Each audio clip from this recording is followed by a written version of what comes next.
Hey there, everyone. Thanks for joining me for Perkstream for November 24th, 2021. Happy Thanksgiving.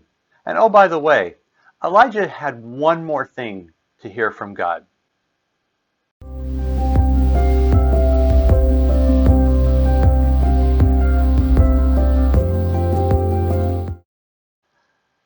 You know, we've been following the life of Elijah, and as we've done that, we've seen how patient God is with him. That even when he felt like he was at the end, that he was in the darkest place he could be, God was so patient with him. Elijah pours out the sob story, and then God has three things that he wants to say. The first thing is, listen to me. That's really the first thing he had to say. And hear what I have to say. Hear my voice around you. The second thing is, don't stay here. This season of life is temporary. It will not last forever. And then the third thing was, go back the way you came. I have a plan for you.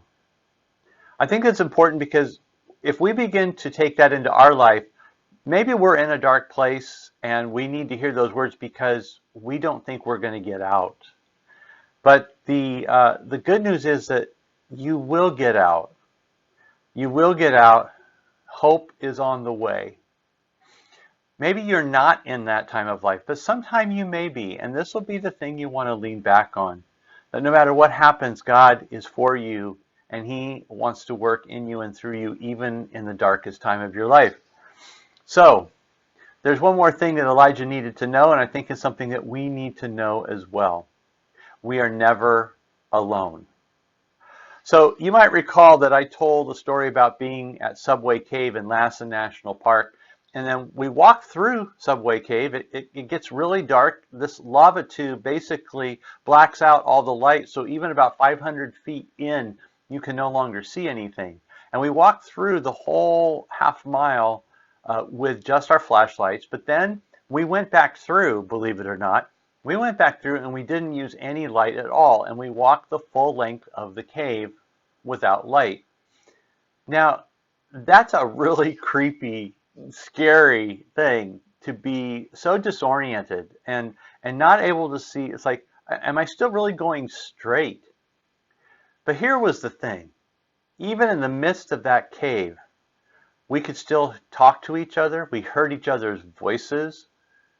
We could give each other warning if we found something that the others didn't need to step on or step in. We were never alone. And that's really the encouragement I want to give you today. You are never alone. I am never alone. Elijah was never alone. We made it through that cave and we didn't lose anyone. And the good news is that as we look at the story of Elijah, he is not alone. In fact, God has done a great job of keeping a cloud of witnesses around him. You remember how he complained to God? He said, look, they've killed all your prophets. I'm the only one left, and they want my life too. I'm no better than my ancestors. Just take me now. And so God, in the process of telling him that he has a plan for his life, also then tells him something else that he needed to hear. He needed this perspective to reset the internal compass. He said, even though most of Israel has followed Ahab and Jezebel, what you need to know, Elijah, is that I have reserved, I have kept, I have protected 7,000 people. They have not bowed their knee to Baal.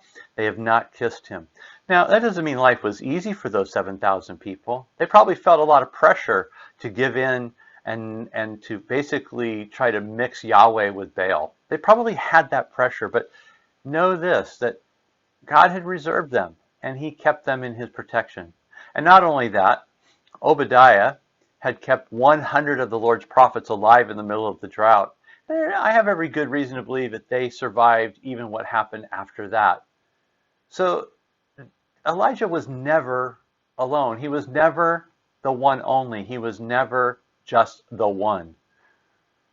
One writer suggested that this is a word that he needed to hear, and it was sort of a gentle afterthought. It was this idea that, Elijah, I have this stuff for you to do, and I want you to do it. And oh, by the way, just in case you wanted to know, it would be easy for us to discount that there was a cloud of witnesses. In fact, for us, we may discount that, well, nobody else knows what I'm going through. That's something that we do say. Or nobody else is really nearby. Or maybe in some sort of act that we think is selfless, we say, well, I don't really want to bother anybody with my trouble. I've bothered people enough. Well, I just want you to know that you are not alone and you're not a bother. What you're going through right now is something that we can walk together through, but we need to walk together through it humbly. We need to walk together through it faithfully. We need to be able to walk through it together believing that God has a plan and He knows what He's doing and He can lead us through this and that this season won't last forever. But most important, know that we are never alone. Well, we might discount some voices that speak to us on earth. We might discount that there are people in the cloud of witnesses who are cheering us on. And you might even say, well, you're the pastor. You're supposed to say things like that. Or the lady who tries to encourage you in church, you go, oh, she's sweet, but she just doesn't really get it. Well, I want to remind us that darkness can distort our vision and disorient our hearts. I don't want you to be disoriented and I don't want you to be distorted, but I need you to hear that in the darkness there is going to be light. And that light is going to lead you out into God's good future. So as you're thinking about that, just remember you are never alone. You are never just by yourself. So I hope that you have been encouraged as we looked at the life of Elijah, particularly this really important snippet, this place where Elijah was on the edge, if you will, and he was in the dark. But he had something that he could do. He could listen for the voice of God. And God said to him, don't stay here. I want you to go back the way you came because I have a plan for you. And you are never alone. So God bless you. Join us next week as we begin our Christmas series, as we look at through to the end of the year of what God is doing in us as we celebrate Advent. God bless you. Take care.